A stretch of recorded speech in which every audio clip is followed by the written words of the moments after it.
Merci Antonin. Bonjour à toutes et tous. Bon, je ne vais pas revenir sur la partie présentation parce que Antonin l'a très bien fait. On existe depuis maintenant plus d'une quinzaine d'années. On est vraiment pour recentrer, spécialisé vraiment en ventilation, même si on reste bureau d'études à la base. Alors, l'idée de la présentation ce matin ou cette fin de matinée. C'est encore une fois, comme le précisait Antonin, on va pas forcément balayer toutes les règles de conception, toutes les règles de mise en œuvre, tous les systèmes qui existent et autres. Donc, je m'excuse par avance s'il y a certains points qu'on ne regardera pas, mais c'est vraiment de balayer voilà, sur l'habitat et sur le tertiaire, finalement, qu'est-ce qu'on ne doit pas oublier en termes de grandes règles génériques et générales. Et finalement, ça rejoint un petit peu avec les expériences récentes qu'on peut avoir, notamment quand on fait du contrôle. Dire que tout ce que j'ai ressorti ici, c'est ce qu'on a vu récemment sur des chantiers en termes de défauts, de non-conformité, soit par rapport à la réglementation, soit par rapport à un cahier des charges, à une conception réalisée par une équipe de maîtrise d'œuvre. Simplement revenir sur un point et puis donc enfoncer un petit peu le clou. Donc le 50%, c'est vraiment une constante depuis maintenant plus d'une vingtaine d'années en termes de non-conformité sur les installations de ventilation. Donc ce constat, il est fait surtout en habitat. Donc, il y a l'étude du CEREMA là, qui est sortie récemment. Il y avait d'autres études par le passé qui montraient exactement les mêmes choses. Des projets ADEME, pareil, réalisés ces 10 dernières années, convergent tous vers cette règle des 50%. Et donc, dans ces 50%, comme on l'avait vu sur les diapos précédentes, on peut avoir plusieurs rubriques, plusieurs défauts qui sont constatés. Donc, ça veut dire que le bâtiment évolue, les règles évoluent, l'aspect énergétique dans les bâtiments évolue. Enfin, voilà, on a fait beaucoup de progrès, par exemple, sur l'étanchéité du bâti. Maintenant, on arrive à des bâtiments qui sont très performants, des produits très performants. En ventilation, on a des produits maintenant performants aussi, mais qui ne sont pas toujours très bien posés. Donc, pour pouvoir illustrer un petit peu tout ça, voilà, quelques photos de ce qu'on peut voir sur le terrain. Alors, par exemple, de l'existant avec des réseaux souples en ventilation double flux dans les combles, plus ou moins bien posés. Je vous laisserai juge voilà, de la qualité de pose. On n'est pas sur des vieilles installations. Ici, c'est une maison qui a, je crois, 5 ou 6 ans. Voilà. Par exemple, au milieu, une photo avec, en rénovation sur du logement collectif, la tentative de réalisation de mortaise pour mettre en place l'entrée d'air. Ensuite, en VMC, simple flux par extraction, en autoréglable pour le coup ici. Donc là, on peut se douter que ça n'a pas forcément très très bien marché. En logement collectif, en neuf cette fois-ci pour le coup,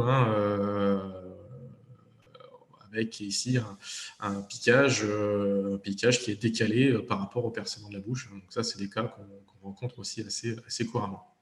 Donc là, c'est vraiment pour la partie habitat.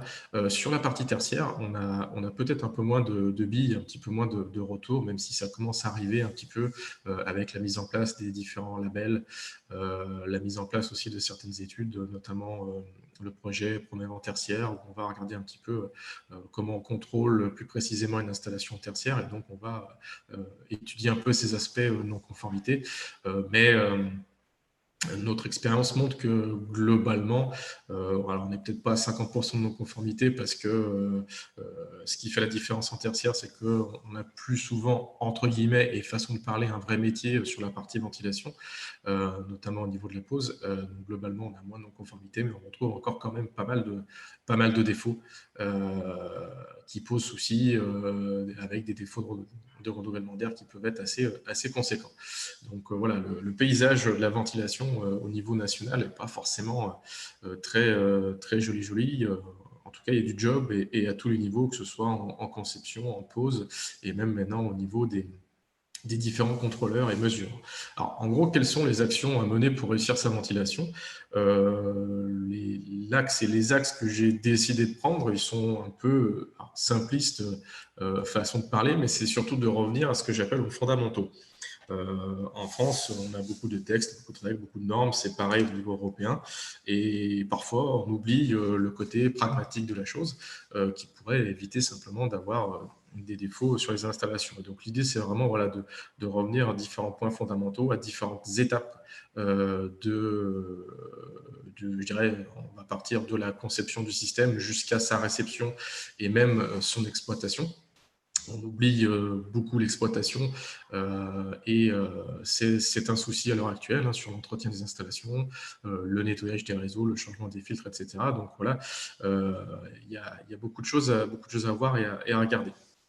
Donc déjà poser parce qu'on est obligé de le faire et bon c'est pas forcément toujours très drôle mais au niveau je dirais réglementaire et normatif revenir sur les principaux textes qu'on peut retrouver. Donc d'un point de vue réglementation, on a l'arrêté du 24 mars 82 révisé 83 donc, qui concerne les logements maisons individuelles et logements collectifs, donc qui est un texte réglementaire. On a les règles de l'art qui sont associées à ça, avec donc le DTU 63 et ses différentes sous-parties, avec le tronçon général. Donc le DTU 68.3, il s'applique pour les systèmes de ventilation mécanique et pour les installations neuves de ventilation mécanique. Donc ça touche aussi bien les bâtiments neufs, mais aussi la rénovation dans le cas où on met un système, par exemple simple flux autoréglable ou double flux, sur une installation existante. Et après, on a différentes sous-parties qui concernent différents systèmes, simple flux autoréglable, MC simple flux gaz, et le double flux qui est sorti il y a maintenant 2 ou 3 ans, et qui rappelle, au niveau du DTU, on va rappeler les règles de conception et de mise en œuvre de ces systèmes. Je ne l'ai pas forcément cité ici, mais on peut garder aussi dans un coin de la tête tous les avis techniques qui vont concerner, par exemple, les systèmes hydro-réglables, la ventilation mécanique basse pression, ventilation naturelle hybride, où pareil, on a des règles en termes de conception, en termes de pose à respecter. Donc, en tout cas, sur la partie habitat, on a un contexte réglementaire et technique règle de l'art qui est assez bien cadré, qui est bien défini, qui voilà, pas pour autant qu'il soit respecté. Mais en tout cas, il existe et il est bien présent. Sur la partie tertiaire, donc non résidentielle cette fois-ci, d'un point de vue réglementaire, on va avoir deux grands textes qui sont le règlement sanitaire et le code du travail, donc qui vont être utilisés en fonction du contexte et du type de locaux qu'on va avoir à étudier. Pour refaire une présentation rapide de ces textes, on va retrouver principalement dedans les débits qui sont à mettre en œuvre. On va retrouver quelques règles. Je parlais d'entretien, d'exploitation. Dans le règlement sanitaire, on verra quand même qu'il existe des choses par rapport à ça. Des choses aussi par rapport au type de filtration à prévoir. En habitat, le texte est de 82. Le règlement sanitaire, le code du travail sont des textes aussi des années 80, donc qui ont évolué un petit peu avec le temps, mais c'est des textes qui sont qui commencent à être assez anciens. Et la grosse différence qu'on va avoir en tertiaire, c'est que là où on a des règles de l'art qui sont écrites avec le DTU, avec des avis techniques et autres, en tertiaire, on n'a pas forcément d'équivalence à ce DTU. Donc ici, c'est vraiment le cahier des charges du projet qui fait foi, et donc on a un travail très fort du concepteur du bureau d'études qui va dimensionner le système de ventilation, qui va faire ses prescriptions adaptées à son projet. Donc souvent, on va plutôt se baser sur différents types de normes qui existent au niveau européen et français pour justement aider à la conception, aider à la mise en œuvre, aider à l'entretien et autres. Donc voilà, pour balayer un petit peu tout ça. Et donc voilà, les fondamentaux que j'évoquais tout à l'heure, j'ai pris les 6. Donc en point numéro 1, l'implantation du système. On voit que déjà, sur pas mal de chantiers, ne serait-ce que l'implantation du système pose des soucis parce que ça oblige à avoir une conception et une mise en œuvre qui n'est pas simple. Ça ne permet pas toujours l'entretien du système. Donc voilà, déjà, dès le début du projet, on peut rencontrer des soucis. La partie plus pragmatique concernant le dimensionnement, la conception et le dimensionnement de l'installation. La mise en œuvre de l'installation, où on voit qu'on a pas mal de soucis à l'heure actuelle. Une phase qu'on oublie un petit peu, mais qui est importante, qui est l'autocontrôle en cours de chantier. Notamment, nous, quand on intervient, par exemple, pour faire des tests d'étanchéité à l'air des réseaux de ventilation, c'est vrai qu'on essaie de pousser un petit peu les entreprises, les poseurs à faire un peu de suivi, que ce soit du suivi visuel, que ce soit de la mesure. Enfin voilà, on peut avoir différents niveaux. Déjà, ne serait-ce qu'avec ses yeux, on peut repérer pas mal de choses. Le contrôle à réception, et donc on verra que grosse nouveauté pour l'Aéro 2020, comme l'a précisé Antonin, donc cet été a été validé le fait de contrôler donc, le système de ventilation à réception pour les logements, donc en habitat individuel et habitat collectif. C'est-à-dire que de la même manière qu'on fait un test d'étanchéité bâti à réception, on fera un contrôle du système de ventilation. Donc pour l'instant, voilà, on va dire que le texte est là, le sujet est là, mais par contre, le cadre n'est pas encore précisé pour le moment, même si on a quelques idées par rapport à ça. Donc la réception de l'installation. Et après la réception d'installation, en point numéro 6, l'avis de l'installation avec son exploitation, son entretien, et quelles sont un petit peu les choses qui sont à prévoir. On verra qu'ici, on peut vite reboucler avec l'implantation du système, ne serait-ce que par rapport aux possibilités d'entretien, la mise en place de trappes de visite, etc., etc. Donc voilà, l'idée, c'est de revenir sur ces 6 focus, 6 fondamentaux, et après de faire pour chaque thème, un focus sur un point précis. Alors encore une fois, pareil, en moins d'une heure, on a du mal un petit peu ici à faire le tour de tout, mais c'est que vous repartiez avec quelques idées clés en tête, et puis qu'ensuite, derrière, soit vous alliez voir Antonin, soit me voir moi pour le côté formation plus spécifique à un thème précis. Alors si on attaque par le positionnement du système, ça peut paraître comment dire, simpliste et un peu bête ce que j'écris, mais la taille du local technique a son importance. On a vu récemment des cas de figure où des centrales double flux étaient posées dans des tout petits locaux. Donc pas de possibilité, par exemple, d'ouvrir les portes pour changer les filtres. S'il faut changer un moteur électrique à l'intérieur, on ne peut pas non plus. Donc c'est un peu dommage, quoi. Donc au niveau voilà, du positionnement du système, on prend bien en compte l'exploitation et l'entretien. C'est-à-dire qu'ici, finalement, le côté dimensionnement et mise en œuvre peut passer presque dans un second temps. Mais vraiment, il faut voir si l'endroit où je vais mettre mon caisson et comment je vais faire passer mes réseaux derrière, est-ce que je peux l'entretenir, est-ce que c'est accessible, est-ce que mon système ne sera pas oublié des années après, quoi. C'est un peu la problématique qu'on a sur des systèmes de ventilation, par exemple double flux en maison individuelle, qui ont été installés dans des combles perdus. On se doute bien que l'entretien n'est pas fait, le changement des filtres n'est pas forcément fait, et donc on en arrive à des problématiques après derrière de fonctionnement du système, voire des fois du dénigrement de système. Donc le positionnement du système en lui-même, le positionnement du réseau, c'est-à-dire que se poser ici les bonnes questions par rapport à son projet, qu'on soit en neuf ou en rénovation.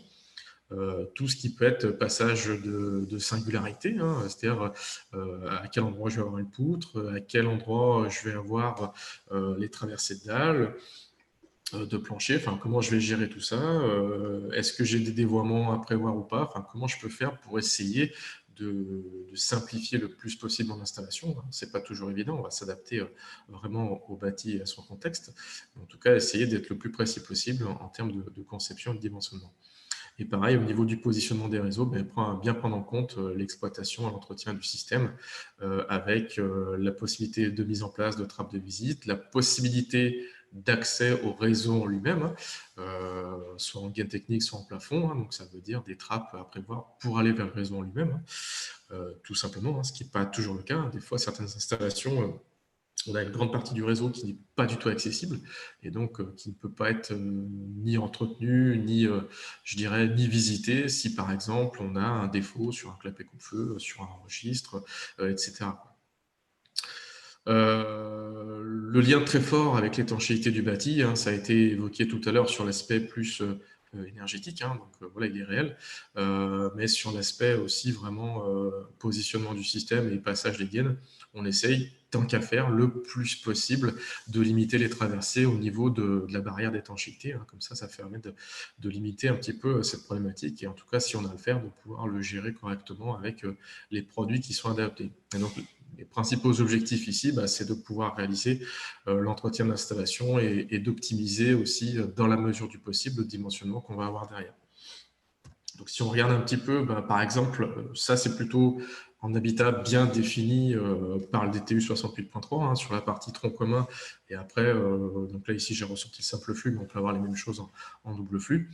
Donc ça, c'est dès lors qu'on est en habitat, c'est obligatoire.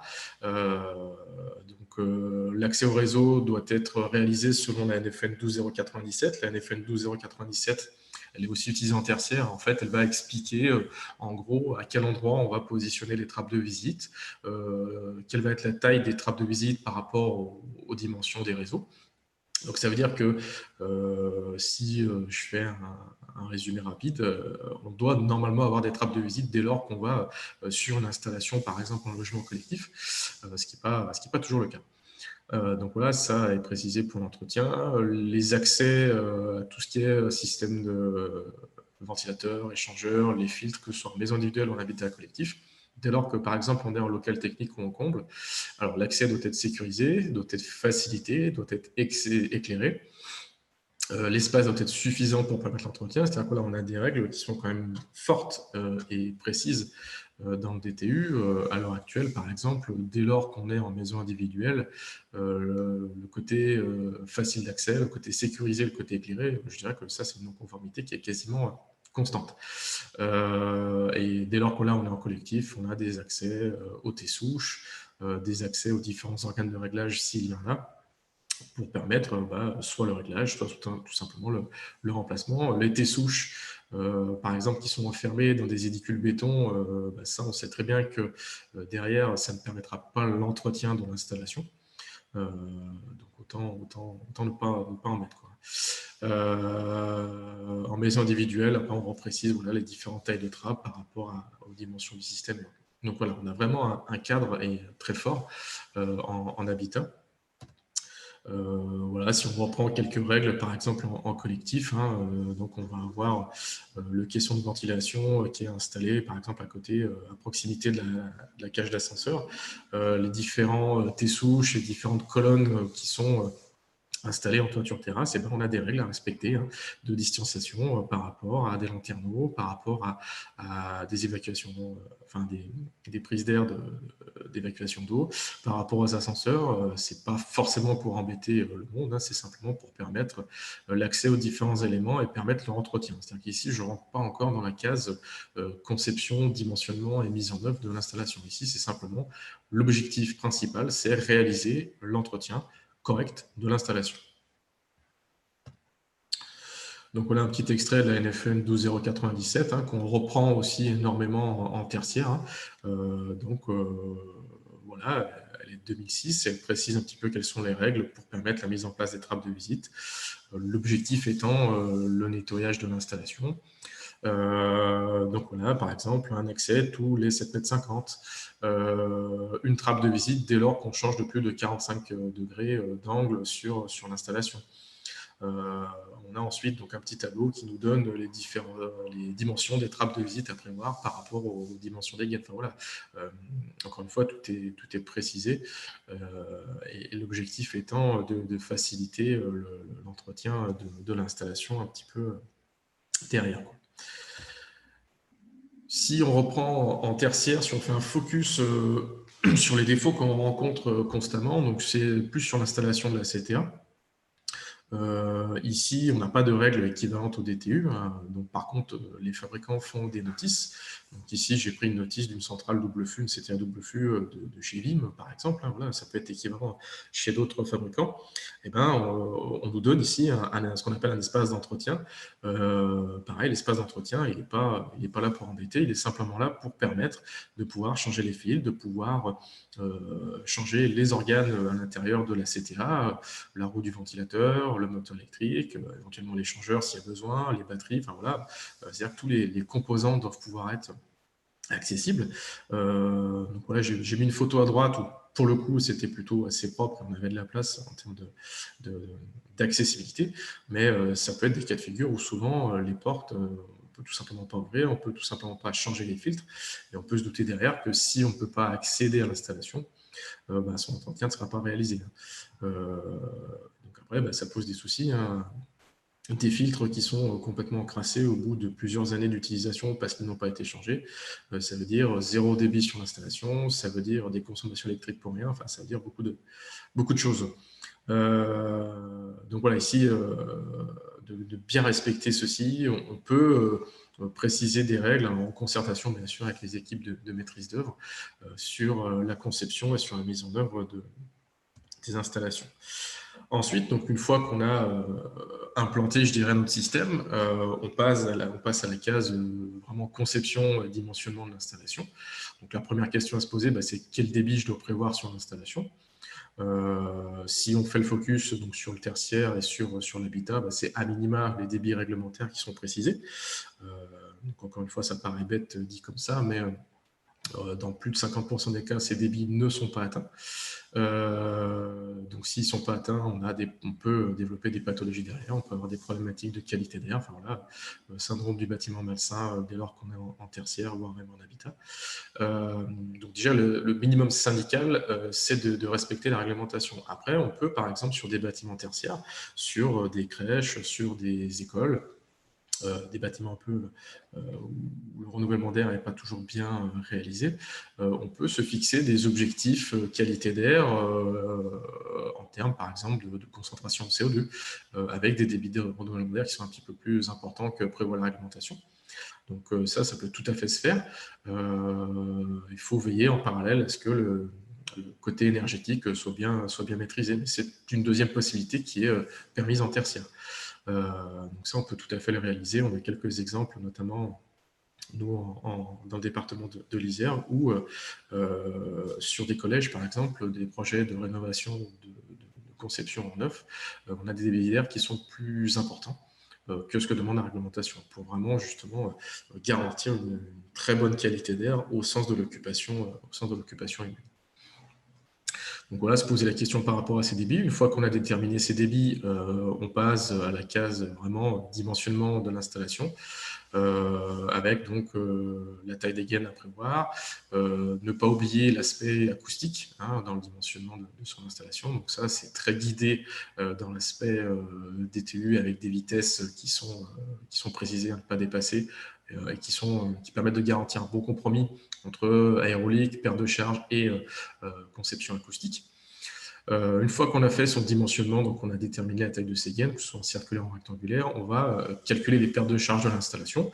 Et donc là, on a plusieurs possibilités. Dès lors qu'on est en habitat collectif, par exemple, le DTU 68.3 précise un peu toutes ces règles. Donc voilà, c'est très scolaire cette façon d'aborder les choses, mais encore une fois, c'est le seul moyen de pouvoir garantir le bon fonctionnement de l'installation derrière.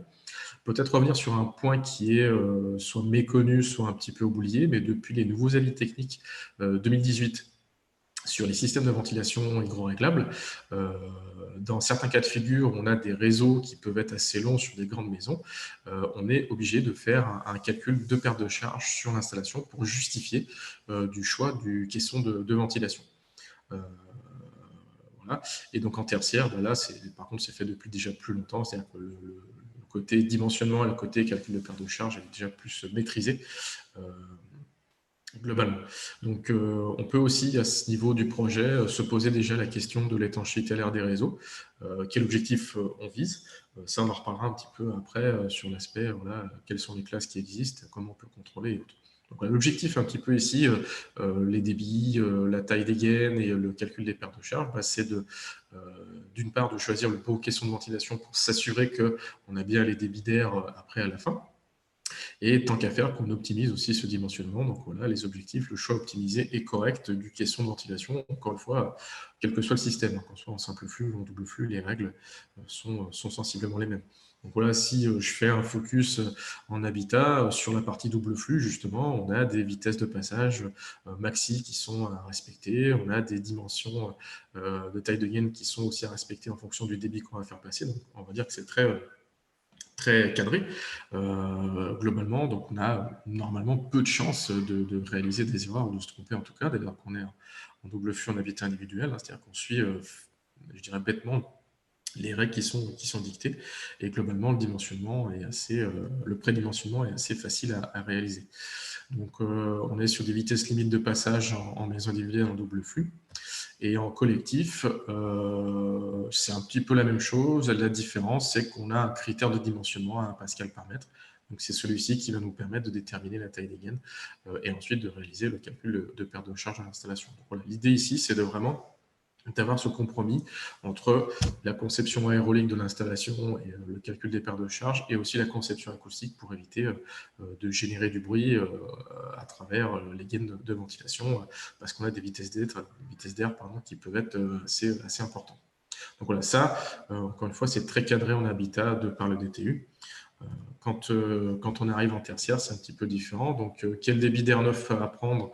Voilà, les débits oscillent entre 15 et 25 mètres cubes par heure selon le type d'établissement de locaux, dès lors qu'on est en règlement sanitaire. Le code du travail, ça va être de 25 à 60 mètres cubes par heure selon, pareil, le type de locaux qu'on va étudier. Si on en revient à l'aspect qualité d'air, comme ça a été évoqué tout à l'heure par Antonin, je dirais que déjà, tous les débits de ventilation que j'évoque ici sont principalement faits pour qu'on puisse respirer. Donc, ils sont plutôt faits sur des problématiques d'humidité et de CO2, de concentration en CO2. Donc, l'idée déjà, après, quand on parle de COB, quand on parle de formaldéhyde, c'est déjà de limiter le plus possible ces sources sur le projet pour ne pas augmenter fortement les débits au niveau du système de ventilation. On peut le faire, hein, c'est pas un souci, mais après on peut avoir des problématiques acoustiques, on peut avoir des problématiques énergétiques. Donc voilà, de réduire les sources le plus possible à la base, à la conception, et ensuite donc de venir ventiler. À avoir en tête, déjà, si on arrive à obtenir les débits minimum réglementaires, on règle, je dirais, à 95% des problèmes. Donc déjà, obtenons ces débits réglementaires, et après on verra s'il est nécessaire vraiment d'aller plus loin en termes de renouvellement d'air pour intégrer toute la problématique qualité d'air au sens qualité d'air du terme qu'on a à l'heure actuelle. Un petit exemple pour illustrer un petit peu ça, hein, sur une salle de réunion. Alors, prenez pas peur avec la petite formule à côté, mais je l'ai mis simplement à titre informatif, elle est intéressante. Donc, si on se base sur un critère CO2 pour une salle de réunion avec une trentaine d'occupants, un dégagement de CO2 de 16 litres par heure par occupant, hein, c'est une convention qui est assez bonne. Si on se fixe un taux de CO2 voilà, de 1000 ppm à l'intérieur, qu'on a un taux de CO2 extérieur de 300 ppm, donc on est plutôt à la campagne et pas à la ville, globalement on est plus à 400 ppm à l'heure actuelle, et bien, tout simplement ici on voit que sur le CO2 on peut calculer un débit de renouvellement d'air pour permettre d'obtenir ici un seuil à 1000 ppm. Donc on pourrait faire la même chose à 800, 900, 600, 700, peu importe. Donc en gros ici c'est simplement pour vous montrer que au-delà des aspects réglementaires qui sont précisés en dessous avec les règlements sanitaires, le code du travail, on peut tout à fait déterminer un débit par rapport à une concentration ici en CO2. Donc on le fait nous beaucoup sur le CO2 parce que c'est ce qui est facile à mesurer, c'est ce qui est assez parlant quand on conçoit l'installation, quand on réceptionne l'installation, on peut le mesurer, le contrôler, il n'y a pas de souci. Et on a souvent une très bonne corrélation entre le CO2 mesuré et le débit de renouvellement d'air. Donc ça peut être fait voilà, très régulièrement, mais cette formule elle est valable en fait quel que soit le polluant. Hein. Donc on peut l'utiliser avec du CO2, du formaldéhyde, avec voilà, un critère qu'on fixe et un objectif qu'on se fixe. Donc voilà ce que ça peut donner sur du tertiaire par exemple, si on veut refixer des débits adaptés à son projet et par rapport aux contraintes qu'on peut avoir sur son projet. Tout de suite aussi pour parler un petit peu ouverture des fenêtres. Hein, donc on parlait des différentes stratégies. Ici, c'est surtout pour faire un petit peu réagir. C'est vrai qu'on entend beaucoup dire en ce moment, l'ouverture des fenêtres suffit pour ventiler. Alors oui, elle peut plus ou moins suffire. Sauf que si on veut que ça fonctionne, on peut le voir sur le graphique ci-dessous, on peut avoir une qualité d'air qui est satisfaisante, qui est pas mauvaise dès lors que les fenêtres sont ouvertes. Hein, là-dessus, il n'y a aucun souci.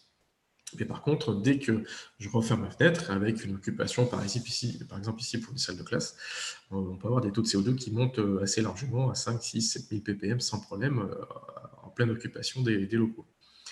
Donc l'ouverture des fenêtres, oui, ça peut marcher, mais pour que ça puisse marcher, il faut que ce soit ouvert à peu près entre 80 et 90% du temps en occupation pour que ce soit pertinent. Donc ça, en été, bon, pourquoi pas, hein.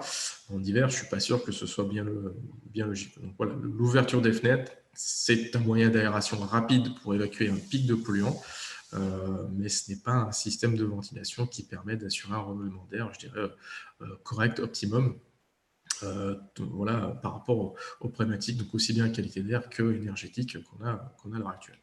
Donc, à bien avoir en tête. Sur le dimensionnement qu'on peut avoir en tertiaire, alors pareil, là-bas, il n'est pas ici pour faire peur, il est juste pour illustrer, rassurez-vous. En tertiaire, on n'a pas de règles qui sont dictées puisqu'on n'a pas de DTU. On a des grands principes, hein, et notamment on dimensionne plusieurs possibilités. Soit on fixe des vitesses de passage dans les réseaux qui vont nous permettre de dimensionner les gaines. Donc elles sont précisées ici, hein, qu'on soit sur l'industrie, sur la ventilation de confort, en partant du conduit principal jusqu'au conduit terminal. Donc voilà, c'est ce qui va permettre de déterminer la taille de la gaine, puis après de calculer les pertes de charge sur l'installation. C'est une première possibilité. Deuxième possibilité, c'est de fixer ce qu'on appelle un coefficient de perte de charge linéique constant. Donc c'est le fameux 1 Pascal par mètre qu'on avait avant. Donc en gros, il permet également de déterminer la taille des gaines de la même façon. Et après, une troisième méthode qui est utilisée, qui s'appelle le regain statique. La méthode du regain, en fait, elle permet de justifier par le calcul qu'on arrive à auto-équilibrer ces branches. C'est-à-dire qu'on va on va avoir la même perte de charge sur chacune des branches en fonction du débit qui va passer, en fonction de la taille de la gaine qu'on va avoir à dimensionner. Donc c'est utilisé, hein, c'est pas courant, mais c'est utilisé. Globalement, on est souvent sur une des deux premières possibilités, soit le coefficient de perte de charge constant, soit des vitesses de passage dans les réseaux. Un point qui est important,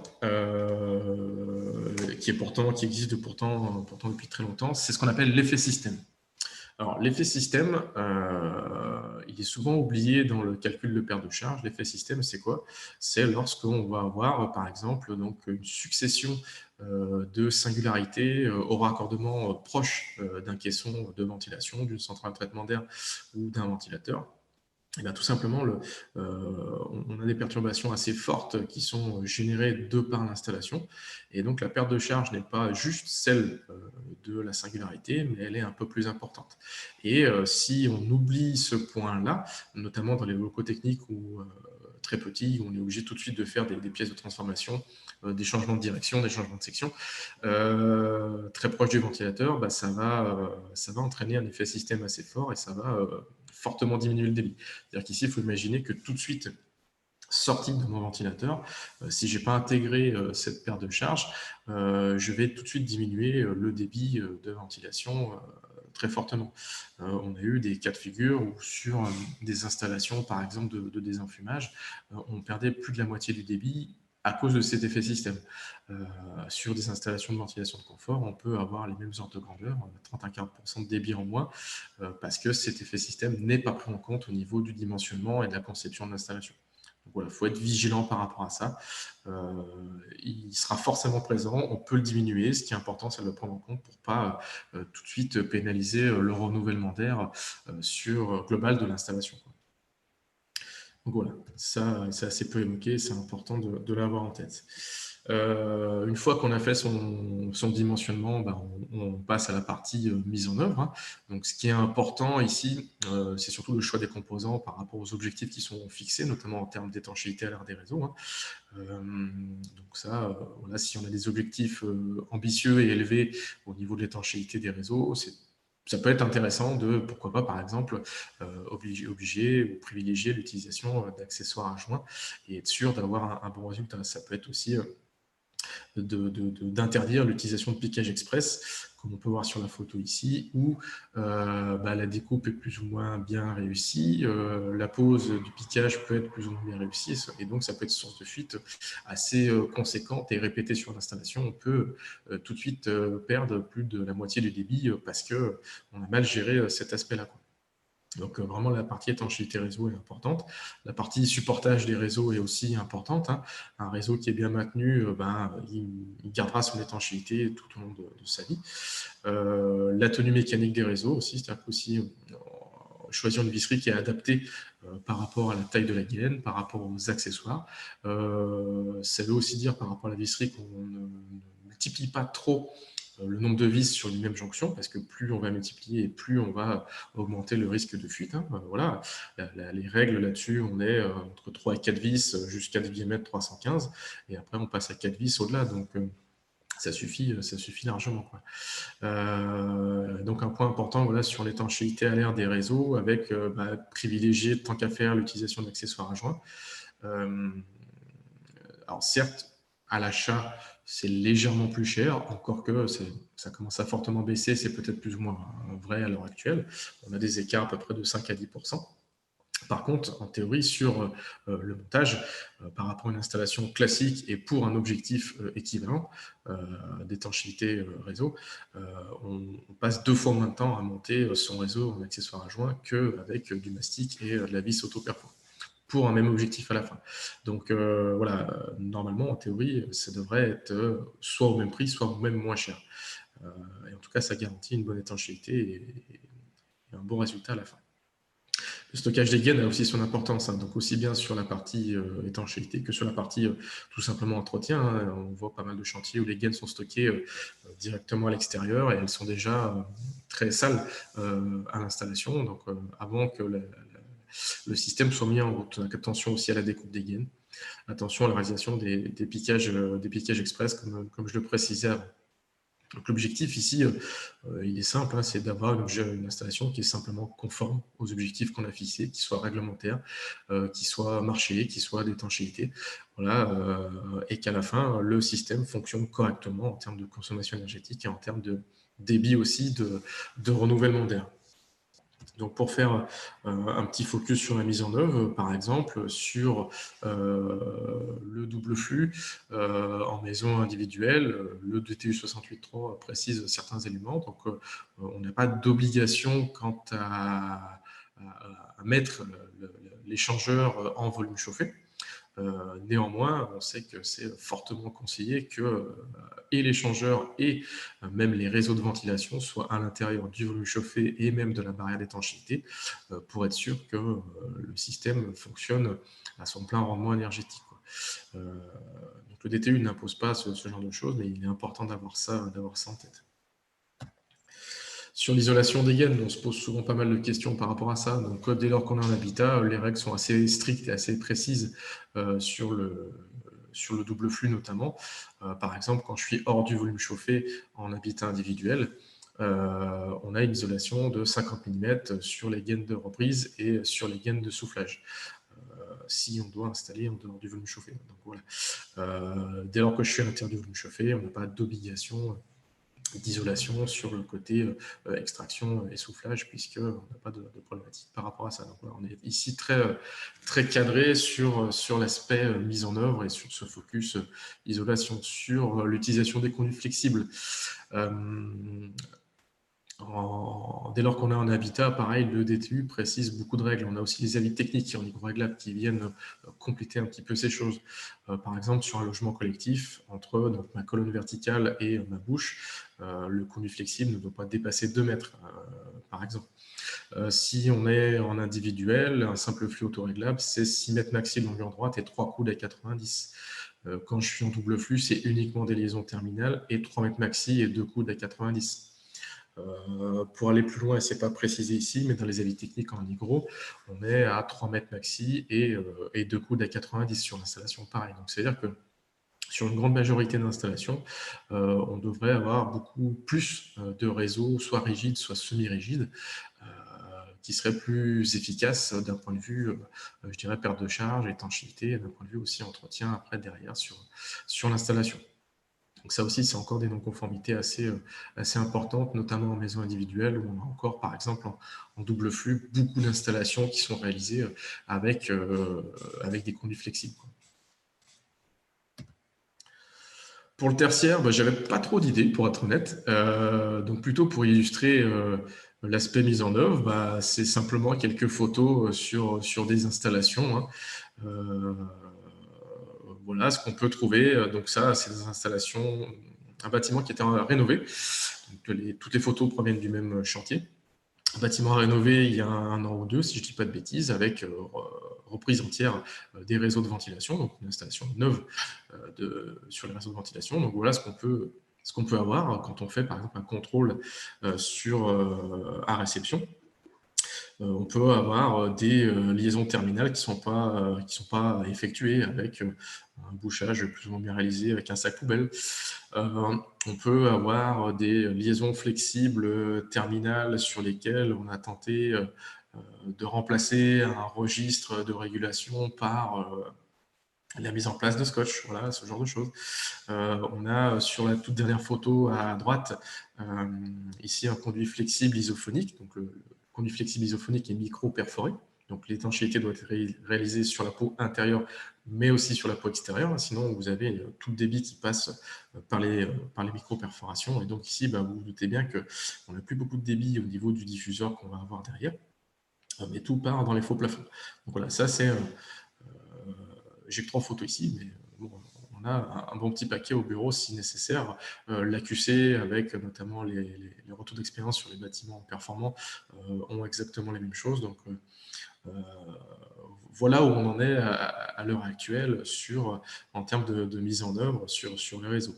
Il y a du job à faire et il est important de réaliser un bon suivi de l'installation pour être sûr, l'autocontrôle, le suivi par peut-être un bureau d'études, ça peut permettre d'éviter toutes ces problématiques, quoi. Voilà, sur une installation comme ça, on n'a pas les débits après au niveau des terminaux, en plus des différents problèmes qu'on peut rencontrer. Donc pour faire un petit focus sur l'étanchéité à l'ère des réseaux, on définit différentes classes réseau, hein, donc oubliez la formule au milieu, elle ne sert pas à grand chose, elle est surtout pour les mesureurs. On a 4 classes d'étanchéité qui sont définies au niveau européen, donc A, B, C, D, A étant la plus mauvaise et D étant la plus étanche. La valeur par défaut de la RT 2012, elle est uniquement utilisée en France, voilà.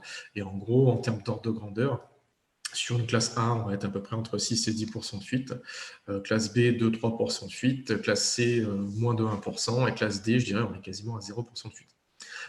Et en valeur par défaut de la RT 2012, donc ce qui est pris en compte sur un calcul thermique, par exemple, on va être à peu près entre 15 et 20% de fuite sur l'installation. Alors, ce qui est important ici à avoir en tête, au-delà des aspects purement, je dirais, chiffres en eux-mêmes, peut-être de refaire un point sur à quel moment on doit faire un test d'étanchéité réseau. À l'heure actuelle, dès lors que dans un calcul thermique RT 2012, on va valoriser cette classe d'étanchéité réseau, qu'elle soit A, B ou C, on est obligé de faire un test à réception pour justifier de cette performance. Donc ça, c'est une première chose. Et ensuite, sinon, ça peut être des démarches volontaires, soit au travers de labels, soit au travers tout simplement d'une volonté de la maîtrise d'ouvrage, de fixer des objectifs ambitieux sur de la classe A, B ou C. Alors, globalement, sur le terrain, à l'heure actuelle, on a pas mal de chantiers qui oscillent entre classe A et classe B, avec des taux de réussite qui sont à peu près entre 40 et 50%, c'est-à-dire qu'on n'a jamais la classe qui est obtenue du premier coup.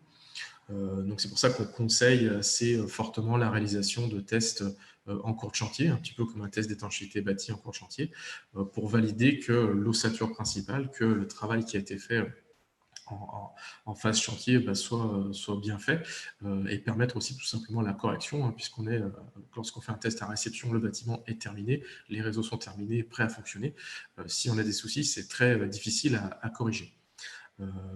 Globalement, si on doit se donner quelques règles par rapport au système, par exemple, dès lors qu'on a un système double flux, qu'on soit en habitat ou en tertiaire, je dirais que le minimum syndical, c'est d'avoir une classe A et le top du top, classe B. La classe C est assez contraignante à obtenir et plutôt dédiée à des process un peu spécifiques. Mais voilà, classe A, classe B, on est sur des objectifs qui sont cohérents et qui sont déjà assez ambitieux, voilà, qui serait important d'avoir à l'instant T.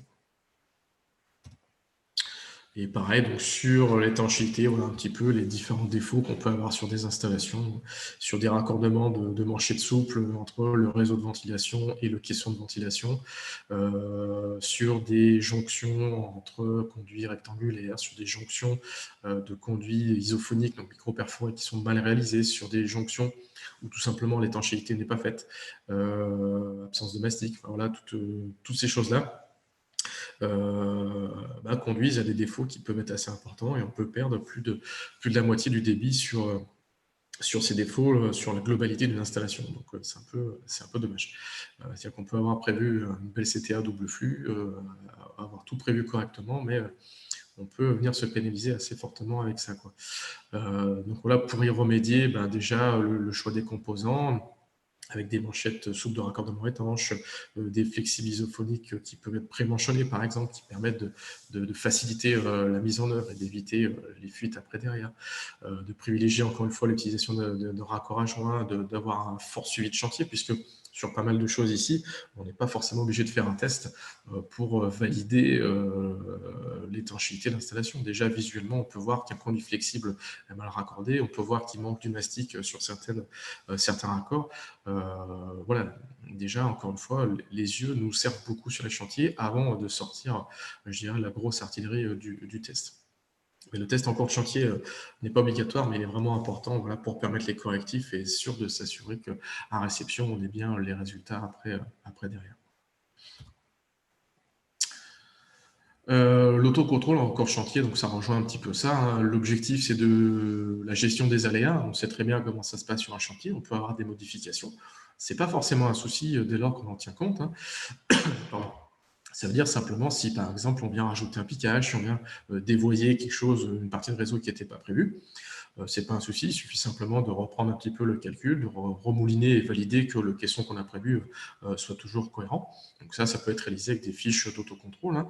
Par exemple, le caustique ou l'ICVF ont des fiches de suivi de chantier qui sont plutôt très bien faites et qui peuvent permettre d'avoir une espèce de fil rouge et de valider qu'il n'y ait pas de piège et d'être sûr que le dimensionnement soit correct et le choix du caisson soit correct, hein. À l'heure actuelle, souvent, on n'a pas forcément de mise à jour des plans, par exemple, en tertiaire, entre la phase conception et la phase exé DOE à la fin du chantier, quoi. Et donc, ça peut amener des problématiques de fonctionnement, quoi. Donc, la réalisation du test d'étanchéité réseau en cours de chantier, voilà, si besoin et en fonction de l'objectif. Donc, voilà, l'objectif un petit peu de cette phase autocontrôle et suivi de chantier, bah, c'est tout simplement d'éviter les dérives et de garantir le bon fonctionnement de l'installation. En fait, tout ce processus qu'on a ici, toute la schématique qu'on a là, elle est assez identique à l'étanchéité bâtie, hein, tout simplement. Il suffit de réappliquer les mêmes choses et ça fonctionnera. Sur l'étanchéité bâtie, on le fait très bien. On applique les mêmes choses en étanchéité réseau et sur la mise en œuvre du système de ventilation. Donc l'autocontrôle et donc le contrôle à réception, comme ça a été évoqué tout à l'heure et un petit peu personnellement, moi je ne m'y attendais pas cet été quand j'ai vu ça, mais l'obligation dans la RE 2020 de contrôle à réception des installations de ventilation en habitat. Normalement, elle était déjà plus ou moins obligatoire puisque le DTU 68.3 demandait à ce qu'il y ait ce contrôle avec donc, le contrôle visuel, le contrôle fonctionnel et la mesure des débits ou des pressions. Normalement, on devrait déjà avoir des choses en logement collectif ou en habitat individuel. Bon, c'est pas le cas. Mais maintenant, en tout cas, ça sera entre guillemets sanctionnable ou sanctionné si c'est pas fait. Donc, ce que j'évoquais tout à l'heure, hein, le cadre pour le moment n'est pas défini.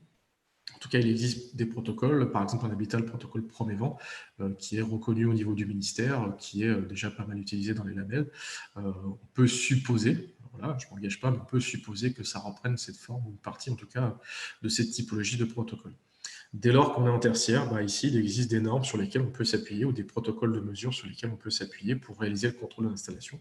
Le protocole Promévent tertiaire qui est en cours de développement, le protocole Diacvran, les différentes normes 12599, 16211, donc qui permettent ici de valider que l'installation fonctionne bien. Et on reprend un petit peu à chaque fois la même philosophie, contrôle visuel, contrôle fonctionnel et mesure fonctionnelle sur l'installation. Voilà, l'objectif ici, c'est vraiment de donner le coup de tampon à la fin et de vérifier que l'installation soit conforme d'un point de vue réglementaire. J'obtiens mes débits, je suis conforme à mon label, je suis conforme à l'ART en termes d'étanchéité à l'air des réseaux. Voilà, on valide cette fois-ci qu'on fonctionne bien et qu'on n'ait plus 50% des installations livrées qui soient pas conformes voilà, sur le terrain. Donc, en habitat, on a le protocole Promévent qui existe, hein, qui est par exemple utilisé à l'heure actuelle dans le label Finergie, par le label Finergie. Voilà, c'est un protocole qui a été développé il y a 3-4 ans maintenant, qui est issu d'un projet ADEME, et donc on l'utilise donc pour du simple flux, du double flux en habitat individuel, en habitat collectif. On peut l'utiliser sur différents types de projets. On a tous les outils qui ont été développés à l'époque avec des fiches de prise en main. On va même maintenant plus loin puisque certains logiciels de mesureurs permettent la saisie en direct et facilitent un petit peu cette saisie. Il y a aussi des exigences sur le matériel utilisé pour les mesures. Voilà, on ne peut pas utiliser n'importe quel type d'appareil, n'importe quel appareil pour réaliser ces mesures et valider le bon fonctionnement de l'installation. Donc voilà le processus un petit peu qu'on a dans le cadre d'une inspection selon le premier vent. On va avoir donc une pré-inspection qui va être réalisée avant d'aller sur site. Cette pré-inspection, c'est simplement récupérer un petit peu toutes les données concernant la conception, concernant la réglementation, ce qui est prévu d'être installé. En gros, on vient anticiper un petit peu ce qu'on va retrouver sur site. Et après, une fois qu'on va sur site, on a différentes rubriques, donc les vérifications fonctionnelles, contrôle visuel de l'installation, les mesures fonctionnelles et éventuellement, si c'est le cas, la mesure d'étanchéité des réseaux, si elle est demandée dans le cadre du projet. Donc, le processus est vraiment toujours le même. Simplement, premièrement, permet de bien le cadrer et d'avoir un rendu après, et en tout cas un discours qui est identique, qu'on soit mesureur, qu'on soit par exemple bureau d'études, maître d'ouvrage ou installateur. Ensuite, quand on est en tertiaire, on a le protocole Diagland, qui est déjà un peu plus ancien, qui a une quinzaine d'années, voire même un petit peu plus, avec différents niveaux, niveau 1, niveau 2, niveau 3, mais la philosophie, en fait, est toujours la même, avec à chaque fois du contrôle visuel, éventuellement de la mesure, et éventuellement des mesures spécifiques. Donc pour l'instant, le premier vent, le Diagvant a été utilisé sur pas mal de cas de figure en tertiaire, sur pas mal de labels aussi. Cercal, par exemple, le demandait sur les logements collectifs. Bon, ça a été remplacé maintenant par le premier vent. Mais voilà, on a des fiches, vous voyez, comme ici, sur un exemple en Diagvant niveau 1 qui permettent de saisir un petit peu tous ces éléments. L'avantage de ça, c'est qu'on peut l'utiliser aussi bien en autocontrôle qu'en contrôle à réception. Donc voilà, en gros, tous les outils, on les a. Il suffit simplement de bien les utiliser pour garantir le bon fonctionnement des installations. Je sais que tu as presque fini, il ne te reste pas beaucoup, mais on a un petit peu débordé du coup pour se laisser pour avoir la place aux questions. Ouais, juste fini, tu vois, sur 2 petites minutes. Pas de souci, tu cries s'il y a quoi que ce soit. De toute façon, voilà, il restait que la partie vraiment contrôle, entretien d'installation. Donc pareil, plutôt qu'un beau discours, quelques belles photos qu'on peut avoir. Donc un filtre qui n'est pas changé sur une CTA double flux, pourtant une installation récente. Et une prise d'air neuf à droite d'une CTA double flux qui avait 3-4 ans, si mes souvenirs sont bons. Donc qui est complètement obturée parce que jamais nettoyée. Et donc forcément, pas de débit derrière. Donc voilà, ici, c'est important de bien surveiller, de bien changer ces filtres. Et l'objectif, c'est d'assurer tout simplement le fonctionnement de l'installation en permanence et de garantir les débits en permanence sur l'installation. Et juste, voilà, pour revenir déjà sur l'aspect entretien de l'installation, dans le règlement sanitaire pour les bâtiments non résidentiels, on précise normalement qu'à réception d'une installation sur un conduit d'amener d'air, il doit être nettoyé avant sa mise en service. Donc ça veut dire que normalement, sur des centrales de traitement d'air qu'on a en double flux, on devrait avoir un nettoyage des réseaux à réception. Après, il est ensuite maintenu en état de propreté. C'est un peu plus vaseux. Donc c'est là où certaines normes viennent expliquer un petit peu à quel moment et quelles sont les fréquences à prévoir en termes de nettoyage, d'entretien des réseaux, en fonction du type de réseau aussi qu'on va avoir, puisqu'on peut avoir des contraintes plus ou moins importantes, qu'on soit dans un hôpital ou dans un bâtiment de bureau, les exigences ne sont pas les mêmes. Voilà, donc on a pas mal de choses sur ces aspects-là et sur cet aspect entretien. Donc après, les différents outils qui peuvent vous aider à tout ça, on a parlé du club ventilation tout à l'heure. Le club ventilation, donc sous l'égide du ministère et des différents experts et partenaires, a mis en place un site internet qui s'appelle bâtiment-ventilation.fr et qui regroupe toute l'actualité sur l'aspect thématique ventilation, qui regroupe un petit peu aussi tous les textes qu'on peut avoir, enfin tous les outils qu'on peut avoir. Donc, je vous invite à aller y jeter un petit coup d'œil. Et après, on a plein de choses qui existent sur la ventilation. On est loin d'être pauvre en termes d'outils. L'AQC a développé une mallette pédagogique qui est très bien faite. On a le guide et le protocole Promévent, on a les guides Diagvant, d'autres protocoles arrivent. Pareil, en termes de formation, on peut penser qu'on est assez pauvre, mais globalement, c'est pas forcément le cas, hein. On propose nos formations, Antonin propose également des formations. Enfin, voilà, au niveau du territoire, on est globalement bien maillé en termes d'outils sur la thématique ventilation, quoi. Merci beaucoup, Julien. Voilà.